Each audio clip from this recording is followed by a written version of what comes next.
Can you imagine? From janitor to millionaire. Bimbo was 26 years old, the first child of a family of 5.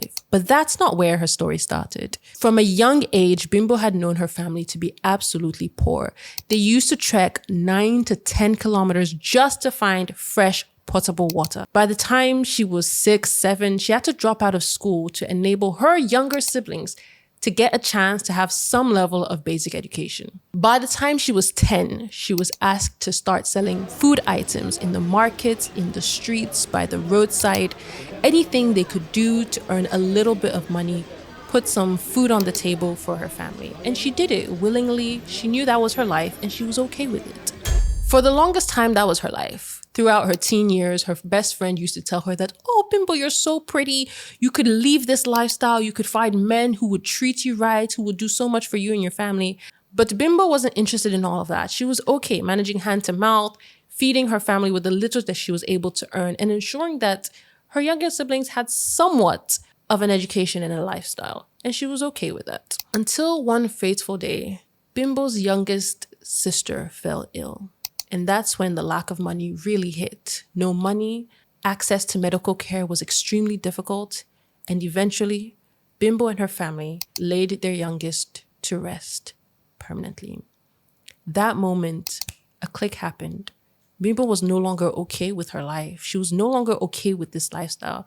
She looked at her mother and told her that, "Look, this can no longer continue. I will have to find a way. I am the eldest. I will make a way for us and our family. Whatever may happen, I must find money."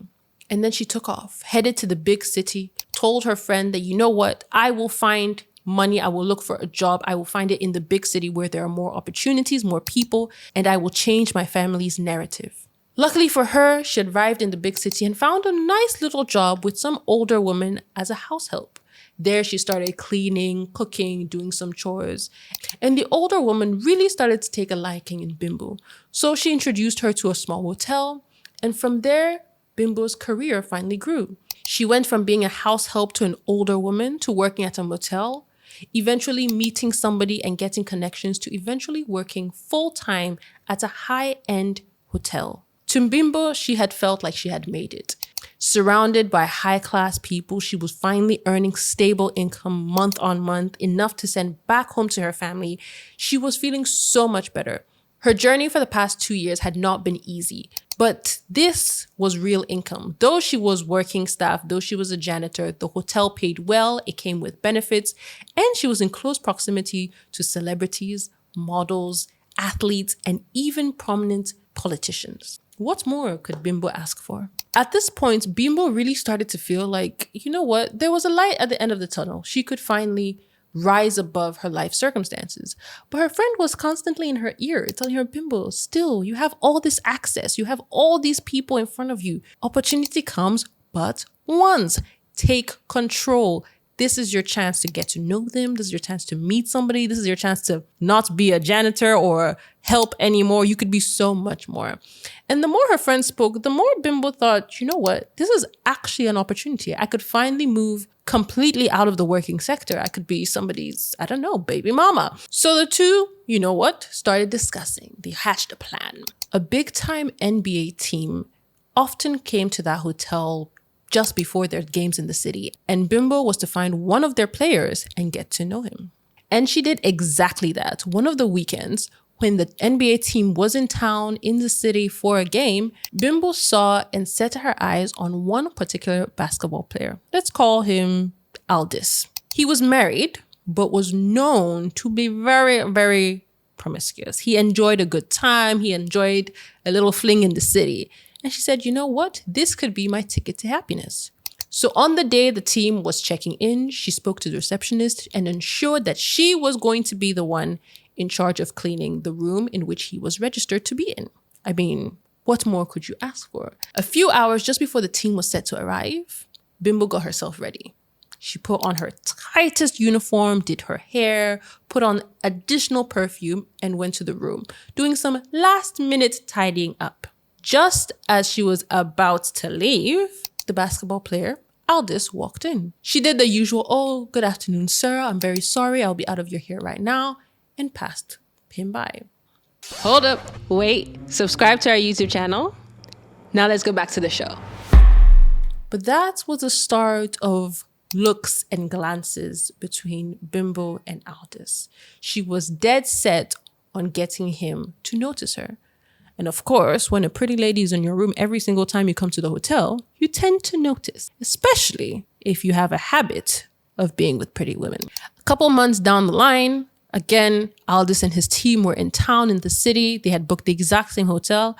And at this point, Aldous was tired of just seeing her passing by, wearing clothes, noticing him. So when Bimbo came to clean the room that afternoon, Aldous stopped her and said, "Oh, hi, can we talk? Can we chit chat?" And that was the start of something new. After a few more months of this, Bimbo really felt like she had locked him in place. In one conversation in passing, she mentioned that, she likes basketball.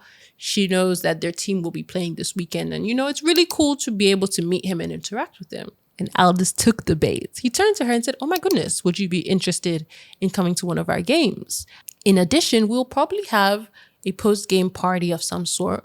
Would you like to join us?" Bimbo said, "Absolutely yes. I would love to come." He got her tickets. She went for the game. After the game, she went to hang out with him and his friends. Of course, now she no longer was the maid. Now she was dressed to the nines. Now she was putting in the work. Later that evening, Aldous, after a couple of drinks, said, "Hey, Bimbo, would you like to come back to the hotel room with me? The one that is your workplace, the one that you clean so very well." Bimbo too said, "Oh yes, absolutely, gladly." And in they went. As Bimbo and Aldous get to the room, things start to get hot and heavy, touching here and there, kissing here and there. And very quickly, Aldous leads Bimbo towards the bed. Bimbo says, "Oh, you know what? I don't want to do this. I'm not really interested." Aldous says, "Oh no, but you agreed. Let's do it. Come on, just a little bit, just the tip." Bimbo again says, "Oh, I don't want, I'm not sure." But her body language and her words are not coinciding. They're not agreeing. Aldous says, "Oh, but you really want this. Come on, let's have a good time. We've been talking for a while. Let's have a good time. Nothing will happen to you." So then Bimbo eventually agrees and they do the devil's tango. Now, the next morning, Bimbo's quickly out of there because she's got work to do. Aldous goes back to his life, goes back to his work, goes back to a different city. A month later, Aldous receives a formal invitation to appear in court. Bimbo is suing him for essay. As this is now a court case, the police has also gotten involved to see if a crime was committed. If convicted, Aldous would face up to 10 years in jail. During the hearing, Bimbo does something surprising. To bolster her case, she submits an audio recording of that night.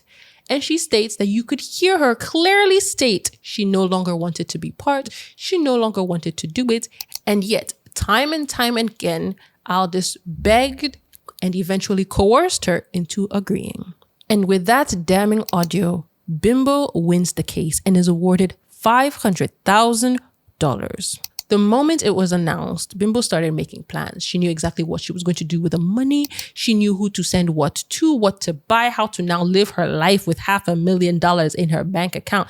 You would think that that's the end of it.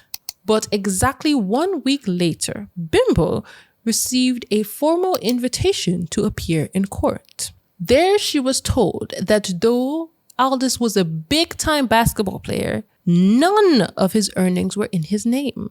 He had signed every single thing over to his wife and it was actually in her name. Instead of handing over money and paying a fine, Aldous was going to spend 15 years in jail for his crime of rape. But that was absolutely not Bimbo's idea of a win. Her entire plan hinged on the fact that celebrities and politicians and such are often instructed to pay money instead of being sentenced to jail. And yet here she was, having sent an innocent man to prison and getting no money for all her troubles. And instead, she now owes her defense attorney $25,000. Bimbo no longer knows what to do. Now that's an entangled web. And that's all I've got for you guys today. Don't forget to like, comment, subscribe, and share. Let us know your thoughts down in the comment section. and I'll catch you in the next video. Don't forget to follow us on YouTube at Entangled Web Stories, and I'll catch you in the next one.